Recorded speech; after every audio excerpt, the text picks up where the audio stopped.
என்னுடைய brand name பார்த்தீங்கன்னா, GR மூலிகை நாப்கின். சேலம் மாவட்டம் சின்னப்பம்பட்டியில் லாஸ்ட் 1 இயரா செஞ்சிகிட்ருக்குறேங்க. கடையில் விற்கிற நாப்கின் பார்த்தீங்கன்னா, பிளாஸ்டிக்கால் ஆனது. அதால் நமக்கு வெள்ளைப்படுதல், நீர்க்கட்டி தொந்தரவு, அரிப்பு, எரிச்சல், உடல் சூடு, ஏகப்பட்ட கர்ப்பப்பையால் பாதிப்பு அடைகிறார்கள். அதனால தான் பல மாவட்டத்தில் பார்த்தீங்கன்னா, இந்த மூலிகை நாப்கின் பெண்கள் பிஸ்னஸாக செஞ்சிகிட்டு இருக்கிறாங்க. அப்படி செய்யக்குள்ள அவங்க பார்த்தீங்கன்னா, ஒரு பாக்கெட் வந்து 150 முதல் 180 வரைக்கும் சேல்ஸ் பண்ணுறாங்க. எங்ககிட்ட பார்த்தீங்கன்னா, ஹோல்சேல் ரேட்டுக்கு தான் நாங்கள் வந்து சேல்ஸ் பண்ணுறோம். எக்ஸல் வந்து ரூ. 120 சேல்ஸ் பண்ணுறோம். ஒரு பாக்கெட்டில் 8 பேடு இருக்கும். அந்த 8 பேடில் நாங்கள் வந்து ஹோல்சேல் ரேட்டுக்கு தான் நாங்கள் வந்து அனைத்து பெண்களும் பயன்பெறுவதற்காக செஞ்சிகிட்ருக்கிறோம்.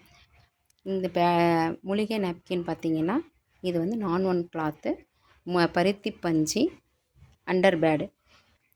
இதை வந்து வேப்பந்தழை, துளசி பொடி, சோத்து கத்தாழை பொடி 3 பொடி ஆட் பண்ணி இந்த பொடி வந்து அண்டர் பேடில் வைத்து பருத்தி பஞ்சால் வச்சு நான் கிளாத் வச்சு இந்த மாதிரி தைப்போம். சுற்றியும் தையல் விட்டு ஸ்டிச் பண்ணுவோம். இதுக்கு விங்ஸும் நாங்கள் வச்சு தரோம். இதுக்கு விங்ஸ் நாங்கள் வச்சு பண்ணுறோம். 4 முதல் 5 மணி நேரம் உபயோகித்து மாதவிடாய்க்கு வழிவகுக்குமாறு கேட்டுக்கொள்கிறோம். அனைத்து பெண்களும் உபயோகித்து உடல் கர்ப்பப்பையை பாதுகாக்குமாறு கேட்டுக்கொள்கிறோம். நன்றி, வணக்கம்.